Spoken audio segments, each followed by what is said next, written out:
देखिए, जो राजा होता है वो देश का राजा, उसको सब सम्मान, सबसे प्यार उसको मिलता है।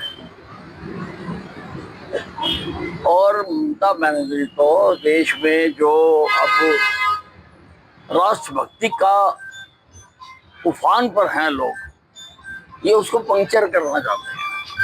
इसीलिए इस प्रकार की बातें रोज निकाल निकाल के लाते हैं कि ये जो इतनी तेजी से हर तरफ तिरंगा, वंदे मातरम, भारत माता की जय, इससे इनकी नींद हराम हो गई है। नींद हराम तो हुई है जिनके साथ हमारी लड़ाई है उनकी, पर ये उनके एजेंडे हैं।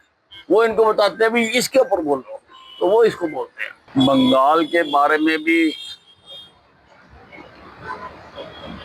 कोई ऐसी बातें हैं कि जिसको प्रचार करने की जरूरत पड़े। वहां तो कानून की हर चौक पर धज्जियां उड़ रही हैं, देश के कानूनों की धज्जियां उड़ रही हैं। और कितने बाहर से जो शरणार्थी हैं उनको ला ला कर अंदर उनका वोट बनवाई जा रही है। तो अब इसको भी ममता बनर्जी ठीक मानती हैं, तो फिर उसको किसी और देश में जाने का तैयारी करनी चाहिए। अभी पहला सीन तो देख लिया सैफ अब्दुल्ला ने, कैसे भागे और कैसे रो रहे हैं, और कैसे खुद कल टीवी पर बयान दे दे के कह रहे थे कि हम तो लाशें उठा उठा के थक गए। तो कोई नहीं, नंबर आएगा सबका बारी बारी। 1971 की लड़ाई के बाद जो दोनों प्रमुखों में, इधर से इंदिरा गांधी, उधर से भुट्टो शामिल हुए थे वार्ता में। हमारे पास 93,000 POW थे, हम कोई भी बार्गेनिंग कर सकते थे। शिमला में वो हुआ था, लेकिन कोई भी उन्होंने भारत के पक्ष में बात नहीं करी जो कि कर सकते थे।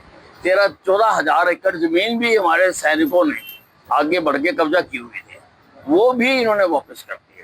तो इन्होंने तो देश का हर पल पे, हर समय नुकसान ही नुकसान किया है।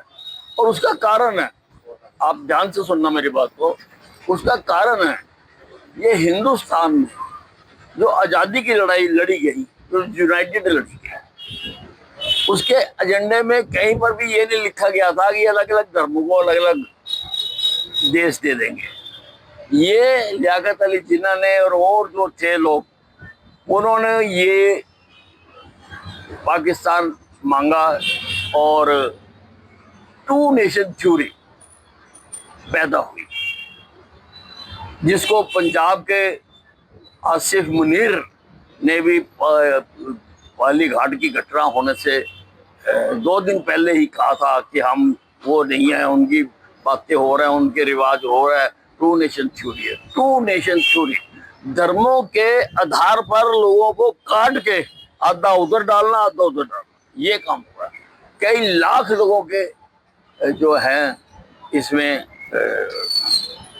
शहीद हुए हैं, कई लाख लोग, कई बहनें उजड़ गई, कई परिवार उजड़ गए, कई आज तक ठीक नहीं हो सके। तो इनको अपनी दादी अम्मा का तो याद नहीं है।